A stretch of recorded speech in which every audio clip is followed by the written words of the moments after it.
You're listening to the AFTERBUZZ TV network, now the largest new media platform on the web, and your #1 source for after-show entertainment. Very good, Keith. Johnson.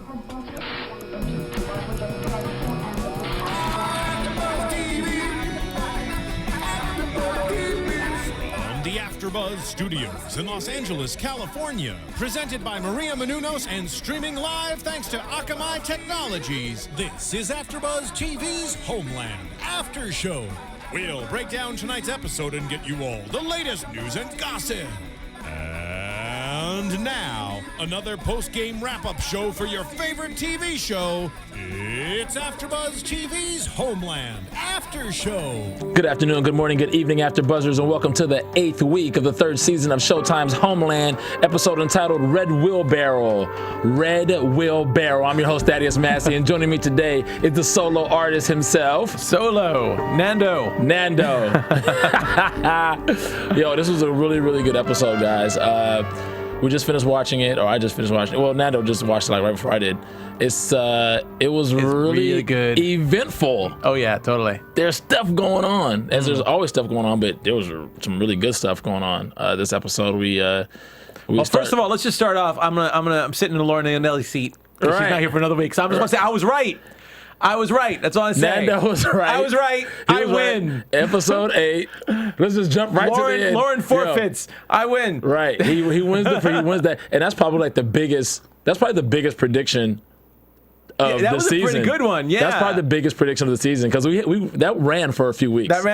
Yeah. I said episode 8, and that was legitimate. I asked the question, too. And we made choices, and I said I'm saying episode 8. Brody returns, and he returned for the very, very end. Yes. Yeah. Brody returned the end of episode 8 just to bring in kind of what's going to happen. Mm-hmm. But you know, when they were like in the war room or whatever, and they were doing the operation, they had pictures up on the screen, and Brody, you could see Brody's picture up on the screen, his mugshot. Oh yeah, totally. And I was like, that's the foretelling. They're gonna show this guy. There's a lot of foretelling. Yeah, I can't even lie. I was sitting up in the episode, I was watching it, and as minutes went by, I was like, okay, no, Brody, good. No, Brody. Oh, you were hoping? I was hoping that he wasn't gonna win. But I don't rub it in like Lauren does. He pulled it out. I pulled it out. He pulled it out. I'm proud of you. Nando. I was an episode off. Damn it. Anyway. Yeah. So they started the episode with Saul in bed with his wife. Yeah. And I know she just slept with her right. Yeah, with the mistress or the mister. Same day. Yeah, well, felt like the same day. Well, I think it was because when she met with him. It was the next morning because he was making breakfast in bed.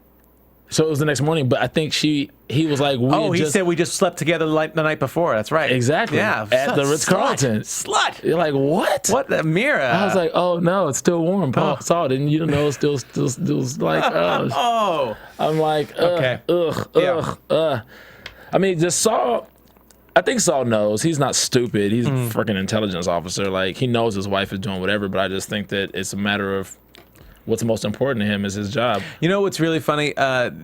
Even when he was like bringing her food in bed, he's so stiff at the way you could tell that he cares for her, but he definitely does not have that passion for her like he does when he talks to Carrie. Like Mira even said it later. Yeah, Carrie represents the job, but even Carrie, Mira mentioned it later when he was on the phone, and she's like, "You're on the phone with Carrie." He's like, "How do you know?" He says, "I can tell by your tone. That's the only person you speak to like that." Like she didn't say it, but she didn't say it in a like I'm digging it. She's like, I'm used to this. I'm like, she knows Carrie's he's not having an affair with Carrie, but he's the only person he talks to like that. Right. Is Carrie. I think that's part of why she decided to work it out in the relationship because she saw an opening of, she's been married to this guy 35 years. Yeah. And they've been through it together. They've experienced a lot, going on 4 decades. That's not time you just tossed to the side. Oh yeah. They have a lot of history. So I don't know who this suave, debonair. He reminds me of the Dos Equis guy, like probably 20 years younger. What I forgot. I wrote this down. I'm sorry if I'm all over the place today. I'm making up for it later on, I promise. But when they were showing clips from previous Homelands, when they showed him talking to Dar, and he said, when he was talking to Javadi, Saul was saying, "I need to know one thing before you leave." And I swear, I in the back of my mind, I'm thinking, "Do you have 6 fingers on your left hand?" You know, like, did you kill my father? My name is Inigo. He sounded very much like Inigo Montoya from The Princess Bride when he said, I just want to know one thing before you leave. So it just hit me like, oh my God, Princess Bride. No, I'm talking about Saul. When Saul was talking, had Javadi in the back room. When Saul was talking to Javadi, and he said that when I saw the clips leading off to this episode, sorry for this non sequitur, it sounded like you know Princess Bride. Yes, he was Inigo Montoya. Yes, it sounded so much. That. It sounded like his Inigo Montoya voice. So I was waiting for him. Do you have 6 fingers on your left hand? So you're funny. Yeah, sorry, I couldn't help that. I wrote it down. I literally wrote it down on my notes. I'm like, I got to bring that up. Okay, so back to the Dos Equis guy. He is the most interesting man. Well, Saul is Saul the most interesting man in the world? Saul could make a run for the most interesting man in the world because his wife hasn't figured him out after 35 years. And I feel like she's been pulling back so many layers off of this onion of Saul. She's just trying to figure him out, and she's trying to get to relate to him in such a way. Yeah. But he's, if he's had success at home, now he's feeling, success on the job. Now he's feeling he got the turn Javadi, send him back. Yeah. This is a monumental development in this whole operation. It's huge. This guy is the second colonel, and they can take other people out and move him up the ladder and then actually control, like they were saying, control and change the whole landscape of that region. Oh yeah, absolutely. So I love the way Saul handled the meeting. He went to the meeting to meet with the chief of staff, Mike, and the senator happened to be there. Oh yeah. And that was really funny. That was such a great scene. That was a great scene. That was an awesome scene. And the senator is just like, he's always throwing a tantrum. He just seems like a 12-year-old kid who's just always, he's throwing tantrums. He's tattling. He went to the principal's office and he told on him. Right. Yeah. And he always has to, he has a power trip. And it really sucks is when this guy, the 9 days is up, and this guy actually becomes the DCI? The DIC? Yeah, I think DCI, yeah. And when it is DCI. Yeah. When he takes over, that's going to suck. I don't think he's going to take over. Or I think it's going to be very short-lived. I hope something happens in the 9 days. He's annoying. Yeah, it's annoying to because see him. But it was such a great scene when he said, "Can you please ask the senator to leave?" Why? Because he doesn't have the right security clearance. Right. He's like one level below. He got so pissed. He was pissed off. But it makes perfect sense. I mean, look, this guy Lockhart is already trying to screw up all of Saul's plans, and he's not even in charge yet. Right. And here he is putting his 2 cents in everything. Right. So, yeah, let Saul get his 2 weeks. He has 2 weeks left in charge. Why should this guy undermine him for 2 weeks? I mean, of course, I'm not a government expert or operational expert in covert operation or espionage or any of that, but it seems to me that the senator wouldn't have the level of experience in espionage and intelligence operation that Saul does. Why is he discounting Saul's intuition so much? I mean, okay, of course, there were 200 and some people who got killed. Yeah. Okay. That doesn't mean a guy with Saul's level of experience you just don't disregard his level of experience. He just doesn't like something to the table. He doesn't like his Cold War strategy. Because doing this whole thing where you're putting assets into foreign countries with the possibility, I even know Lockhart doesn't know that it's a regime change, but the whole mentality in the Cold War of putting assets in other countries that you are churning. Yeah. Kind of like Noriega in Panama. Like, American history has lots of things where Americans, installations where they help revolutionaries in foreign countries to take over the regimes going on, and then all of a sudden the new people in charge turn on America anyway. So I get that from Lockhart a little bit, but again, he's not trusting his expertise in this matter, and I guess there are points to both sides. Obviously, we're rooting for Saul, right? So obviously, we're rooting for Saul, and we want to believe Saul. This is obviously a better play than Lockhart wanting to just get all send drones. And send drones and shoot everybody. Right. Yeah. So, I'm really hoping that my hope is that this guy doesn't make it the 9-day mark. I mean, not that he gets killed or something like that, but just something happens administratively, and then they just decide to go a different direction. I just think he's not going to last. But one thing I will say about Lockhart, and we'll get into it more a little bit later because I don't want to. But there are other people you could see that possibly might take Lockhart's side in this matter. Really? Yeah, we'll talk about it when we get up to it. But yeah, okay. I can't wait to hear what these theories. I just don't want to jump around because I know it's not much of a theory, but you'll know what I mean when we get to it. Okay. Yeah, I don't want to go too crazy jumping around. Okay. Yeah, let's keep talking about Saul. Yes. So Saul meets with Carrie and Peter Quinn with Dar before. Yeah. And you see that Carrie is like so really passionate about finding this bomber so she can get, Brody cleared, get him exonerated, and it's like, you're taking it, you're supposed to be making a play for the big picture. That's what Saul's doing. Everything Saul is doing is for the big picture. Yeah. Every move that he's making is for the betterment of the U.S. people. Or the United States government, in our position for the big, Carrie just wants her baby daddy to be exonerated just in case she decides to have the kid. She stops taking drugs and heavily drinking. I think she stopped. At least at this moment when we're watching that scene when she's obviously upset at Saul, and she says that she's angry. He says, "You're angry because I didn't share a conversation about Brody with you," and she's like, "No, I'm angry because you're indifferent about catching the bomber." I think she's actually right in that, because after all, Saul is in charge of this agency now. He's got to be able to focus on multiple things at once. And I get that the prize that he has right now, which is Javadi being an asset, is he just can't help but be attached to that. And he has a long-standing history with Javadi, which goes way back further than Carrie and Brody, obviously. But he's obviously attached to that. But at the same time, also, he's got to pay attention to the bomber, because don't forget, back in episode 1, that's what his bosses want to see, results. They want to see this bomber, or they want to find out who was responsible, and they want to see this person tried. Right. Yeah. So I think there is some truth there. Of course, Carrie's interests are a little more personal. Right. For the bomber, right? Her motivation, but I don't think she's wrong. She's not wrong. But notice that and you notice when she had the little confrontation with Saul. Saul was like, he expressed his interest in capturing the bomber just as much as she wanted to catch the bomber. It's just, I think what you just said really hit the nail on the head. Is that him running everything and having to be responsible for everything, he just has more on his plate that he has to deal with. Well, and Javadi's this really awesome toy that right now he's just so happy. It's a prize. It's a trophy that he just can't keep his eyes off of right now. And every move that he wants to make right now is, and also he's got something to prove. Yeah. Because even, he's got Lockhart obviously, trying to campaign against him. Right. And even the chief of staff is like, this is an amazing play. Is it going to work? So he's got to make sure that everything's in place. So this is his plan. Well, you got to give Saul some props. Yeah. Everything Saul has been doing so far hasn't been working.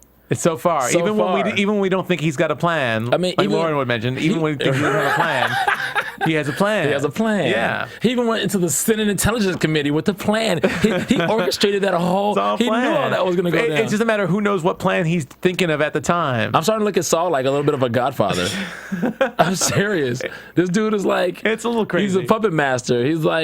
He's handling everything. Oh yeah, it's impressive. Except for his marriage, which sucks. Except for his marriage, he's not a romantic. He's not a romantic. He's not as much a romantic. But what's horrible? Yeah, going back to that, you can see when he told her he had to go out of town for a couple of days, and she was like, a couple of days, and he's like, yeah, nothing longer than a week. 2 days and a week is like a big difference. And then she was just like, womp womp. So it's like, does she go back to her lover? Because this is the kind of thing that, was hard on their relationship to begin with. Yeah. Like him being away, and it's like, dude, you just made this new, I understand, your requirements for your job and, duty calls and your obligations, but there's also obligation over here to your wife. So it's like, how does he, I don't know. After he takes his trip to Venezuela, I don't know what's going to happen down there, as we see next week with Brody. But it's going to take a week. It's going to take about a week, because that's what he told. That's what he told Mira. That it was going to take him about. He was going to be gone for about a week. He said it was not going to take him any longer. Maybe more, not longer than a week.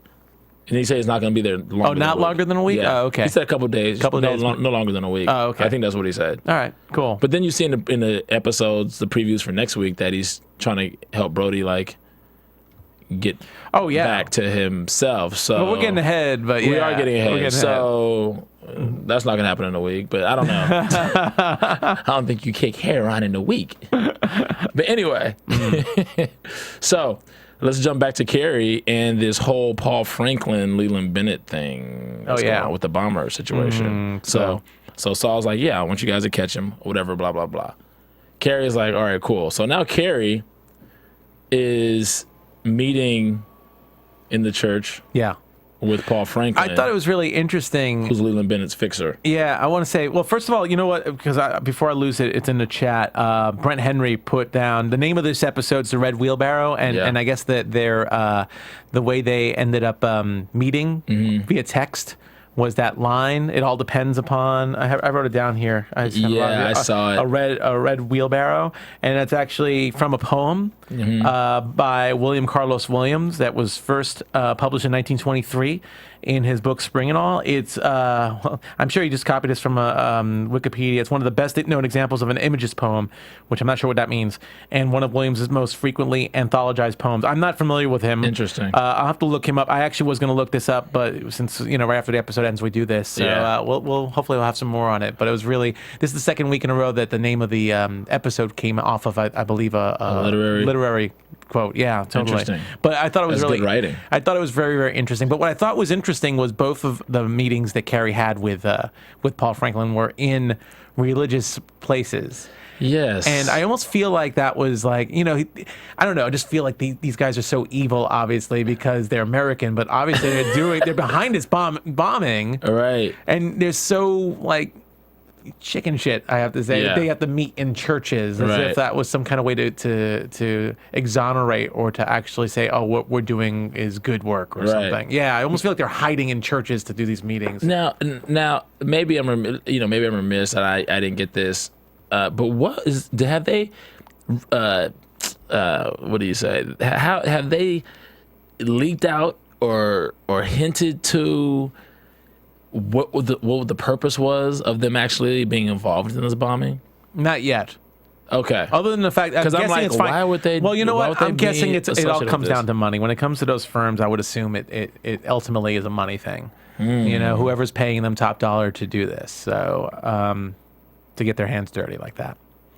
But I mean, we could talk more about that, but I would think it's money motivated. I don't think these guys are anti-American. Right. They're just pro-greed. Yes. That makes sense. Yeah. That's logical. There might be some politics involved. I'm sure there's some politics involved. But I think ultimately they're getting paid good money to do this. Because they set up the whole Javadi thing, but actually that was a money deal too, wasn't it? Yeah. When they met with Carrie. Mm-hmm. So she was going to be compensated very well and all that. So, yeah, it makes sense. I mean, Javadi's siphoning money to begin with from the fund. Yeah. So it's all about makes money. Sense. Yeah. And Javadi was paying them too, I believe. Yeah, so, he was paying them. Mm-hmm. He was paying them to set that whole Carrie thing up. Yeah, exactly. So there you go. I hope they go further into it. I hope there's something a little bit more to it. Oh, I'm sure there is. I'm sure there is, because as we'll see, we'll talk about. Do we want to get to that part yet? Or are we still just talking about Carrie? We're jumping around, buddy. Well, let's talk about Carrie. Since we're talking about Carrie and this whole Leland Bennett thing. I'm all for it. Yeah. So, well, anyway, I mean, it's really, really interesting to see this whole play go out. I really am enjoying the espionage in it. It's kind of like meeting in the churches and then talking. What I thought was also interesting, everything that she does, obviously, this episode, she definitely has Brody on her mind. Kind of like Saul has Javadi as his trophy right now. Not saying that Carrie has a trophy, but obviously the pregnancy, she's finally dealing with the pregnancy. Yeah. And she is really concerned. She's been in denial, I think. She's been in denial. She's finally faced up to it. She asked for some personal time. She went in. She doesn't even want to. It's interesting that we still don't know what she wants to do with the baby yet. And I guess 13 weeks in? 13 weeks in, she doesn't want to know the sex of the baby.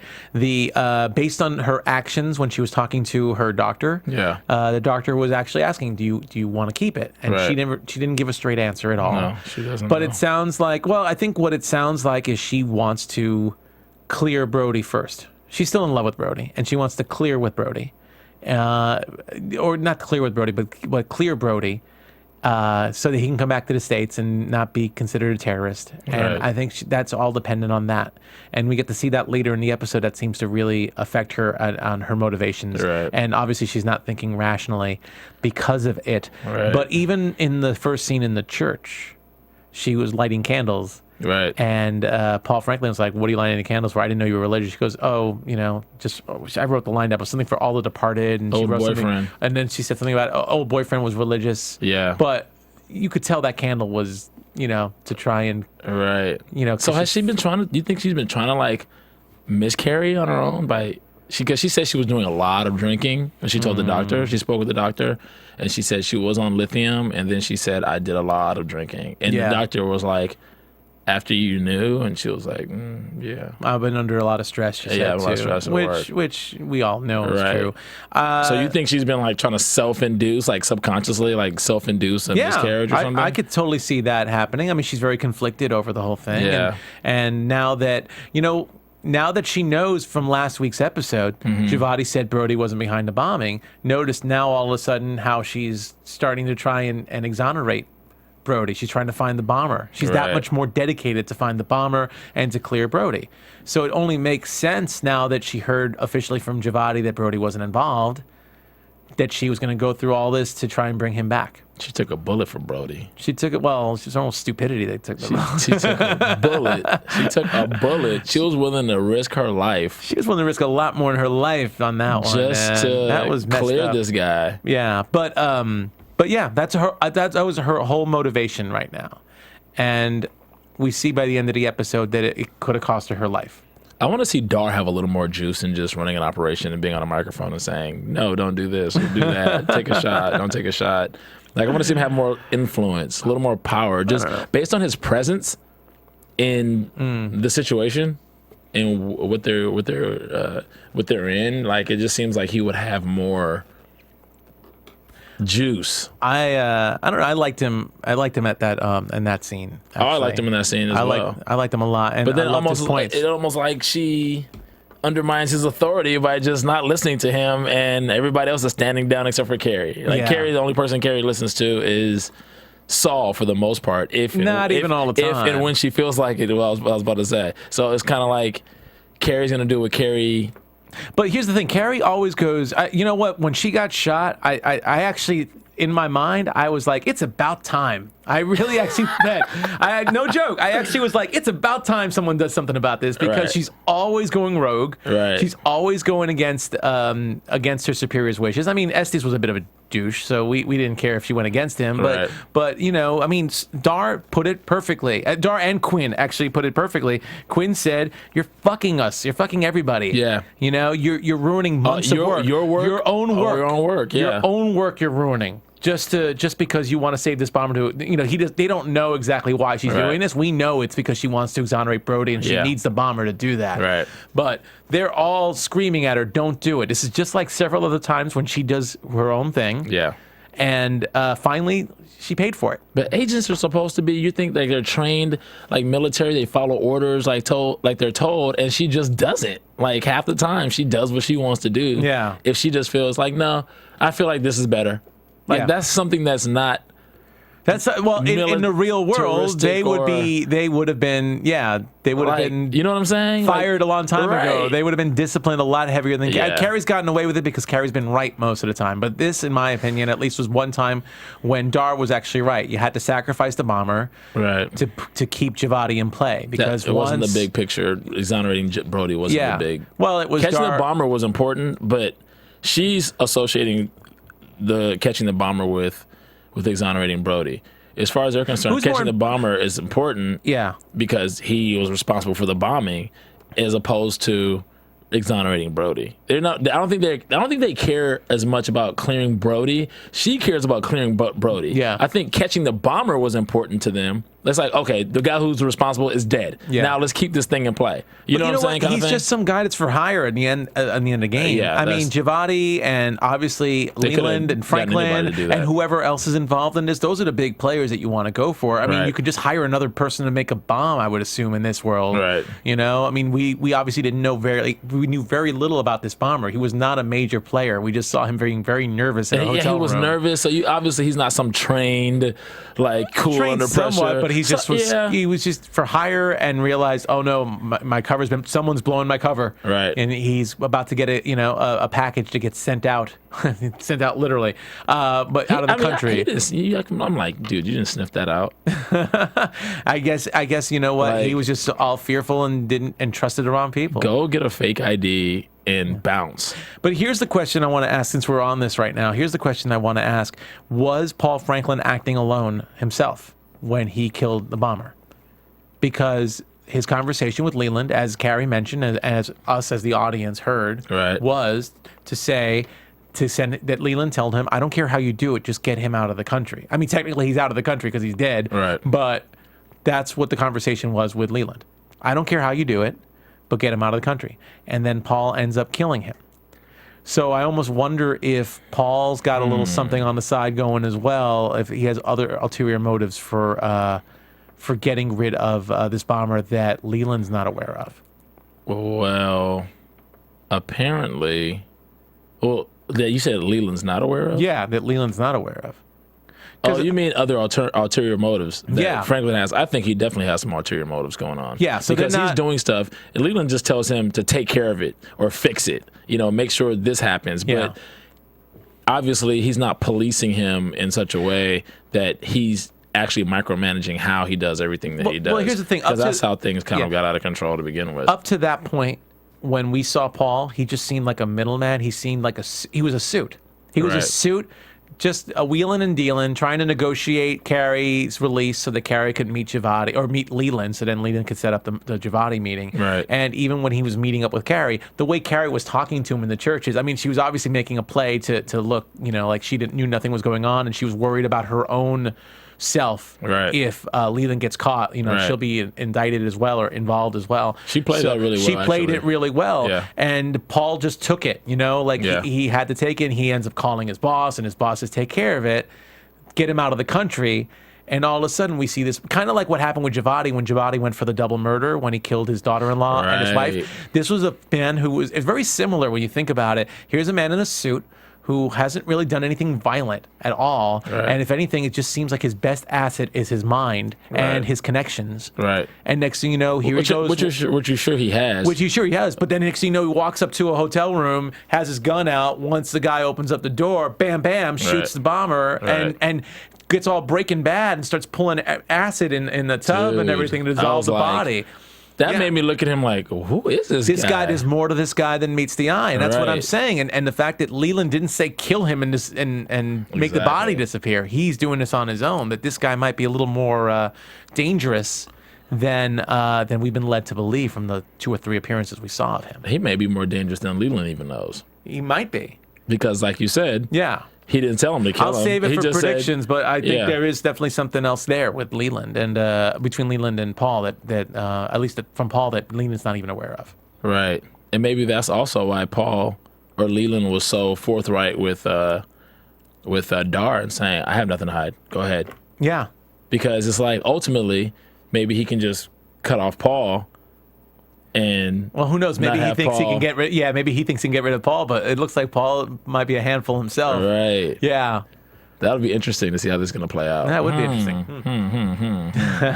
Paul Franklin, and got the acid dousing the body. It might have been a good thing. It might have been a good thing that Carrie got shot because I don't know if she could have handled this guy. I don't know if she would have been as prepared for this guy. No, definitely not. Yeah. And it seems like every time she has a physical interaction with somebody, she doesn't know any kind of martial arts. She just gets taken or whatever. You never see her getting any fights or anything. Aren't you an agent? Aren't you supposed to know something like to protect? Like at least 2 moves, then get punched and then get taken. Don't just oh my gosh. She always gets grabbed up. I'm like, she doesn't know anything. Like she doesn't know any martial arts. Like that's weird to me. Yeah. But anyway, so she's lucky Peter Quinn took over the rifle because the other guy would have killed her, I think. Yeah. Oh yeah. No, that's why Quinn took the rifle, because he knew a soldier's just going to follow his orders, and once Star gave the word and they radioed into the sniper, he was going to go for the kill. Yeah. Quinn luckily took it, gave one last little chance for Carrie to turn around, because that's what Quinn does. Right. Quinn's there to try and protect Carrie. Right. And then luckily he hit her in the shoulder. And Carrie lucks out again. Took her down. Yeah, totally. Even with the bullet. But I love it, man. Seriously, I honestly, it's about freaking time. I felt like it really was about time. That something happened to her? That something happened to her. She actually gets put down with love. It was a bullet with love. But she still got put down. It was a love tap. It was a love shot. A love tap. I love that. Oh, man. I wonder if that's going to affect the baby. We'll see. I was thinking that too. Yeah. Actually, I wonder if I know it's just a gunshot wound that they're taking, so I don't think they're going to check all her vitals. But I wonder if they're going to find out. But they said she was losing a lot of blood because he said it might have clipped an artery. She said she was losing a lot of blood on the ambulance. She might lose the baby. She might. But they're going to. No one knows about the baby yet. Nobody does. So they're going to find out. Ooh, they're going to find out. That might be safe for predictions. But yeah, she might find out for that. Yeah. Yeah. What do you guys think? You guys can call in 424-256-1729. 424-256-1729. Don't be shy. You guys can ask me or Nando anything you want to ask, or just put in your 2 cents about your theories. We welcome them because there are so many possibilities and philosophies and theories that can go on in the show based on the facts and stimulus given. Oh yeah. Or it could even be beyond that. There's so many different things. Anyway, let's not forget to talk about Fara. Yeah. Because I feel like Fara, and you said she has some personal, you mentioned that a couple times, that she has some family that you feel, or was that Stefan who said that? Might have been Stefan, but I kind of agree with that. Yeah, so I'll take credit for it. Yeah. I'm sitting in Lauren's seat. I'll take credit for it. She had some terrible. That was a good one. That was good though. That was really good. I like that one. That was funny. So she obviously has some personal ties, and they're starting to unravel and reveal and show some of the personal ties and some of the the deep-seated emotional connection she has to Javadi being out and being sent back to Tehran. Yeah. It's like, this guy's going to go back there and wreak havoc on my people. She has family there, and she's definitely emotionally compromised with this situation. She's just a financial analyst and expert. She's not in operation. She's not a spy, or she's none of that. Yeah. She's just an analyst. What I liked about this was we got to see a little bit of her home life and her dad. Exactly. Yeah, I really enjoyed that. I wish we could, since I don't speak Farsi, I wish we could have understood. Know what I'm sure we could understand, even though it was just the father that was really talking. That we could understand based on her answers what he was saying. But I almost wish we could see subtitles for it. Yeah. If there was anything there that was really of interest, the way he said it. Right. But it was really interesting. When I was teasing before about, like, I think some people might agree with Lockhart, I meant Fara. I should have just said Fara I instead of teasing it like that. But I think technically Fara really is on the same side as Lockhart when it comes to what they believe. Right. Fara didn't want Javadi to go. Remember, they had that scene when he was walking out last week when she saw scissors, and you actually made you think she might go for them. I thought she was gonna get him in the neck. Yeah, exactly. So she and now we kind of see why. I mean, this man is dangerous, and who knows what havoc he'll do to citizens over in Tehran, and she still has family over there. And as her father is super concerned that if anyone finds out, if the Royal Guard was to find out that who she was, that she was working for the U.S. government as against them, that they would grab whatever family she has and hang or shoot them. She has an uncle, his wife, and kids. So pretty big. And the dad just found out because he thought she worked at the bank. I love what I did not come to America to live in the streets like a dirty Arab. I loved his lines. He said that, and then he said. If you work in a bank, why aren't we rich? That was really funny. Dad. Oh, Farrah's dad. That sounds like... sounds like a lot of people's parents. Right. It was like, if you work in a bank, how come we're not making more money? How come we're not making more money? When he said that, I was like, really? Really? Like, are you serious? Anyone there working for a bank, let us know how you make a lot of money. How you get rich. Exactly. Yeah, totally. So, when I guess Saul sends somebody in to check on her because she shows up to work twice. She showed up to the murder scene. Isn't that interesting? Well, she showed up to work twice and sat in the parking lot for 30 minutes and goes I think home. she showed up the first time, they said. That she's... Okay, but she's been away from work for 2 days. She's been away from work for 2 days, but the first day she showed up, stayed in the parking lot for 30 minutes, at least 30 minutes, and then they caught her over at the scene of the crime, of the double murder. Yeah. Which was really, it's kind of scary hearing that, you know? Imagine if you called in sick for work, and then your boss is like, so you've been calling in sick for work. Are you okay? He goes, yeah, I'm just not feeling good. Oh, that's interesting. Even though you showed up to work and I know everything about what you did yesterday, I would be peeing my pants. That's weird. Yeah, I'd be scared. That's a little eerie. That is creepy. Like, you know who you work for, right? Big Brother's watching. Right. You know that? Yeah, they'll watch everything that you do. That freaked me out. And then tell you what you're gonna do before you even do it. And then the kicker, of course, she gets found out by her job, by her bosses, all this stuff that she's been doing to avoid work. And then the kicker is your dad finds out that you're working a job that you didn't want him to find out about. It's like, oh my God, pretty bad for Fara.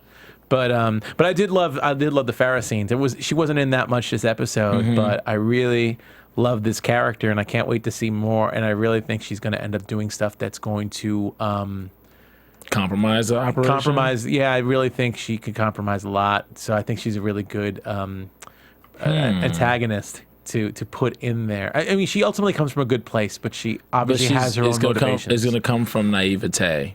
Yeah, and her own experiences and her own concerns. Yeah. Like, she has to. If it's good enough for Carrie and everybody else on the damn show, then why can't she have her own personal motivations, you know?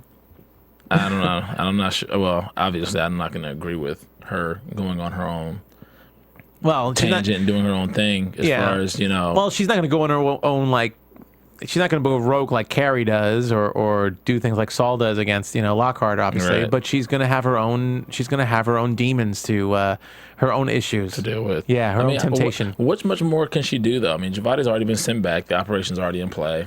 There's really not much more she can do besides just come to the office. Well, you never know. That might be some other stuff. I mean, but whatever it is, obviously she's not a fan of Javati still being around. So, you know, who knows what wrench she could throw in there. Yeah, so, but I mean, down the line, she just got close to him, just like Saul said earlier about, you know, having him installed in there. It's like, look, we take him out, there's going to be one more that's going to take his place. Yeah, and so, but she's not thinking that way. And you know what? Because he's part of a bigger thing. It's not just him. Yeah, he's part of a whole. It's like a movement. He's just one person. Yeah. Well, Saul's making, and Saul even said it. You know, he's making the long. He's doing the long game. He's playing the long game. Right. He's not looking short term. He's looking long term. So, whereas someone like Fara is just thinking about her family, and she doesn't want to. You know, you can't wait for the long term when your family's possibly in danger. Right. You know, under this regime, you're thinking, how do I help them out now? Right. So you're not thinking, oh, let's put someone in place, and then maybe 6 months to a year down the line, we can make some. Yeah, she's not thinking that way. When it comes to your family, you don't think that way. Right. Yeah, that's what I would say. Anyway, I guess so. But I'm glad to see some. We haven't seen much of Fara. Last week a little bit, but do you think we're going to see much more of Fara? I mean, that goes into predictions, obviously, but I think we are. I mean, I think what she does goes into predictions, but I think we'll see more of Fara. Okay. I'm kind of digging it. I'm sure she's gonna throw something in the fire. I liked how after she, you know, her dad went off about, you know, explaining how the family would be shot and hanged and all that. Yeah. How she stood up and was like, "I'm an American." Yeah. I mean, that one line said so much. Oh yeah, absolutely. I agree. And it resonated so strongly about where she feels her place is, where she belongs, who she is as an individual, and then also how we perceive what an American is. You know, a lot of what people perceive, mainstream media or whatever or whatnot, tend to paint a picture of what certain things are. Obviously, beauty, what's cool, what a terrorist is, you know, just those types of things. Yeah. And I think that she's probably, of course, I'm sure she's dealt with a lot. She might have even mentioned it on another episode that I can't remember. But, you know, for example, going to the airport or dealing with security issues just because she has a scarf on her head, she's potentially a terrorist, just all kind of like civil rights issues and stuff that's just like unfounded. I mean, it's kind of like, well, that's like saying every dog is going to bite you just because it's a dog. Yeah, well, I mean, this is a great scene because obviously it has many different layers to it. Right. On the surface, it's obviously a daughter arguing with her father about what she wants to do with her career. Right. You know, which I think a lot of people can relate with. Yes. And then, of course, there is the issue of being a Muslim living in the U.S. during times like this when after 9/11, when, you know, they're thought of a little bit differently depending on some closed-minded people or people get worried or concerned. There's a little bit of that, too. Right. And then there comes, you know, obviously someone who moves here and who is, like she says, an American, wants to do her part. Right. She wants to do her part for her country and also to protect those that she loves and you know, overseas as well. Right. So there's a lot there. And I just really, that was probably, you know, next to the Lockhart Saul scene when Saul gets to hand Lockhart his ass and come out the door. I really loved this scene. I really love this character, Fara. I'm glad we got to see a little bit of her home life. I really enjoyed it. Oh, I have a prediction. I loved how that came up. And Lauren's not here to protect herself. Just run up the scoreboard before she shows up again. Just run up the scoreboard. Oh, that's funny. Okay, so we covered pretty much everything. You know what we didn't cover? Well, let's talk. We didn't. We might have mentioned it, but yeah, go ahead. For it. Well, go for it. You first.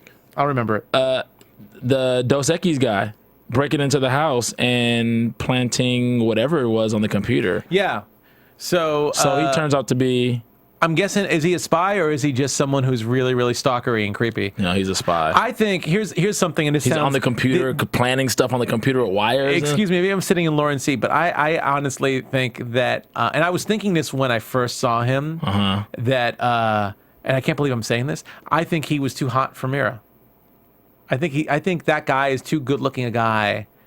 I don't think Mira's that attractive. I guess I'm sorry. She's older. No, she's a little more. But I think maybe they did that on purpose for the audience to look at it like, this guy obviously is not all what he cracks up to be, because this guy wouldn't be interested. But that's why when this reveal came out, where now he's bugging her computer, where it's like, oh, he wasn't that into her. Maybe he was a spy. This was a play done by whoever, Iranian, some other entity that because they knew that this was Saul's wife, and they had this guy. This guy's an agent, You know, it's kind of like those. We see this sometimes in movies where we see like usually. I saw this recently. I think it was on The Blacklist actually, which is a show I do for AfterBuzz, where this really like guy who's not that good looking, and then this really hot girl who happens to be his girlfriend, realize she's stealing government secrets from him, or yeah, totally. So, it's kind of like the reverse of that, where it's a woman who's not super young. I mean, she's middle aged.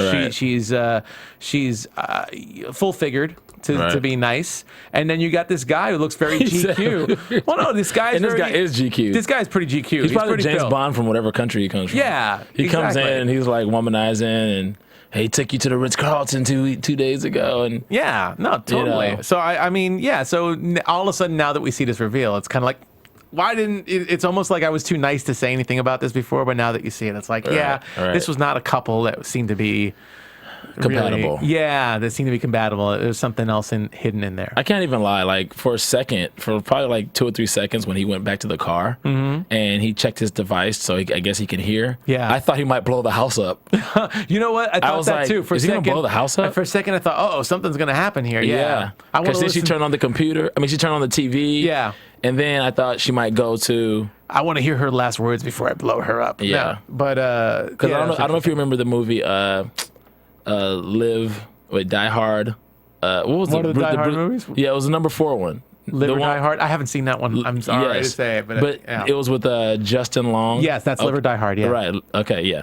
So that movie, they opened it up by this terrorist faction who was blowing up people's homes by sending a virus to their computer. Yeah. And then they would press delete and they would blow the house up. Oh yeah. So I immediately thought of that when I saw him hook the computer. I'm like, dang, is he gonna blow the house up? I gotta see that movie. I don't know why. She turned the TV on. Yeah. I thought she might walk over to the computer and maybe press a button, and it was just gonna go. That's what I thought for a second. But then, of course, he drove off. I think, right? Or did they cut? They cut the scene. They cut the scene. Yeah, they cut the scene. So now he has ears in there, and maybe can siphon information off that computer. I don't know what that wire is that he had. What it does. Well, again, we don't know his find out. motives yet. If he's either just really still in love. I love making love to you. I love that line when he said that and she stormed out on him. Whether he's just really a super creepy guy with a high tech equipment, or if he really is a secret agent, spy from another foreign country or another entity. He can't be that creepy of a guy. He can't be that creepy of a guy. He's too good looking to be that creepy of a guy. So it's got to be an agent. I think he's some kind of agent. So wow. So and he's in play now. I guess he now that he's got his moment here. So it would be cool if he was hired by Lockhart. That would be really weird though, considering she met him overseas, and that was like it sounds like they were having an affair for over a year. So I doubt Lockhart has something to do with that. Okay. But you're right. That has would been be going for a while. Okay, so X that. But I wonder if it's a Javadi thing. It'd be interesting if Javadi has it's Javadi's way of getting back at Saul. Getting back at Saul, just keeping tabs on Saul as well. Who knows? Or some other entity. But what we should talk about, we should go back around to what we started with, which when I was talking about Brody. Right. We should definitely talk about Brody and Saul's plan, for lack of a better word, because I found it really, really interesting. First of all, because from last season, I mean, Carrie was the one who got Brody out. So, right. And it didn't seem like, even though Carrie and Saul have been in cahoots this whole season, as we discovered in episode 4, it doesn't seem like something necessarily that Carrie would still trust Saul with, based on just the way they still talk about Brody. They seem to be very different on their thoughts about Brody. So somehow Saul it's almost like Saul stole the football, Brody being the football, and Saul's the one who put him in Venezuela, it looks like. That's what I'm assuming. Because Carrie did say she didn't know where he was. Carrie said she didn't know where he was. Yeah. But Saul knew where he was. So it's really, really interesting. Although, too, the guy that's keeping Brody captive said that he owed Carrie a favor. So it's a little confusing right now, that part of it.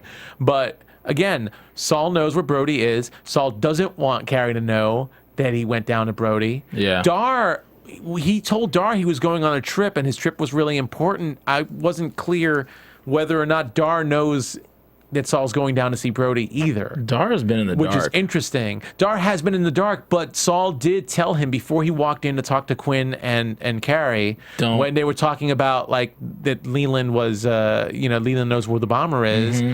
He did say, they did talk about his trip. They didn't say what the trip was, right? But Dar seemed to know that it was vital to phase 2 of Saul's plan. Of the plan, yeah. So then he mentioned something about don't say anything in front of them. Yeah, exactly. So Dar knows something. I don't know if Dar knows. Again, this is where it gets confusing. Don't know exactly who else knows about Brody being in Venezuela, but I found it really, really interesting. And why is he being kept there like that? I don't know. And Venezuela is an interesting place, considering its politics over there as well, its political affiliations over there as well, and also the fact that coincidentally Javadi has his money pretty much in Venezuela too, which I thought was either a red herring for us to believe that, because I did predict that maybe Brody was being held captive by Javadi. And that he was being led differently, but Javadi had him.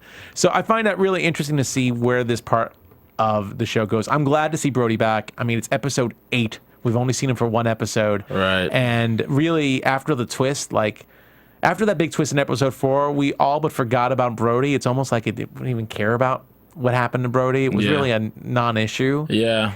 So I am excited to see that. Well, they brought it back around full circle, so we'll see what happens next week. Do we have any news and gossip? I do not. I did not look anything up this week. Okay. So let's go move right into predictions then. All right. And now, your AfterBuzz TV predictions. I had a big prediction and I forgot it. Oh no! So I'll go online and I'll put it on there. It'll come back to me while I'm going home, I'm sure. Okay. I had a couple too. I'm trying to remember what they are. I don't write them down. They just come as they go. Yeah, that one that came to me, I lost it. You should have written it down. I know. I should have written mine down too. Well, one of the ones I was thinking of after seeing this episode is, now that we know that Saul was the one who at least he knew where Brody is, that I remember I said a while back that Dana, hate to bring Dana back into the show, but she's probably going to come back eventually, that Dana's roommate, her new roommate, was probably working for like the Venezuelans, because she looked like she could pass as a Latina.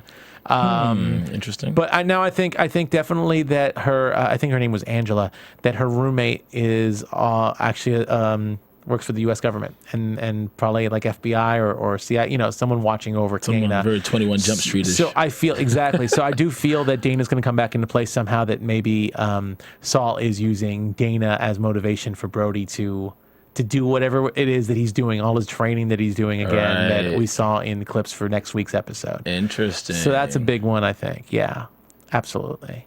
Okay, well, this is a new prediction I have, and this is just based on the previews. This isn't the one I came up with during the episode while that was a different one. I'll remember that one later.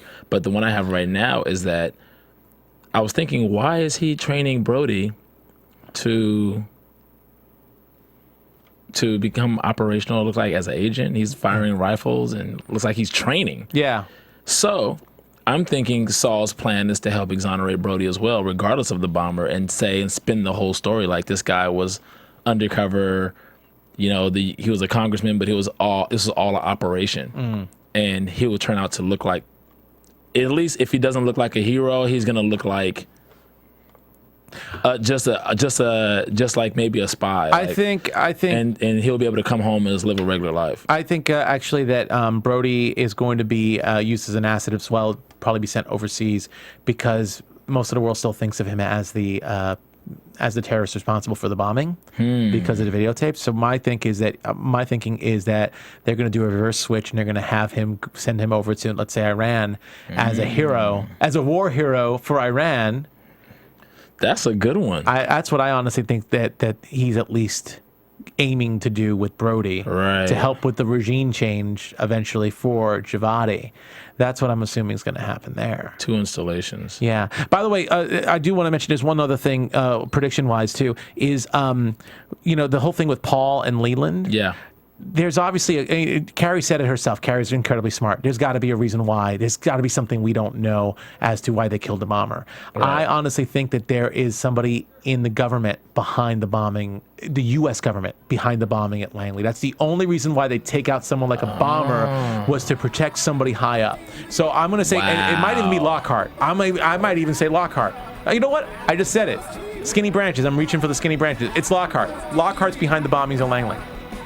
So he can place himself at the DCI. He's responsible for it, yes. To undermine, to Okay, well, you guys heard it here. Yeah. You guys heard it here first on AfterBuzz TV. Remember, I was right already about Brody. He was right already. I was right about Brody. Nando Velasquez. Where can they find you, buddy? Where can they find you? You can find me on Twitter at Nandovel, Nandovel. Also here for AfterBuzz Walking Dead and Blacklist. Awesome. And until next week, you guys can find me on Twitter and Instagram at Club Thaddeus. Until next time, AfterBuzzers. From executive producers Maria Menounos, Kevin Undergaro, Phil Svitek, and the entire AfterBuzz TV staff, we would like to thank you for listening to the AfterBuzz TV network. To watch or listen to other after shows and post comments or questions, be sure to visit AfterBuzzTV.com. I'm Sir Richard Wentworth, and this has been a presentation of AfterBuzz TV. Buzz you later. The views expressed herein are those of the hosts only and do not necessarily reflect the views of AfterBuzz TV or its owners or principals.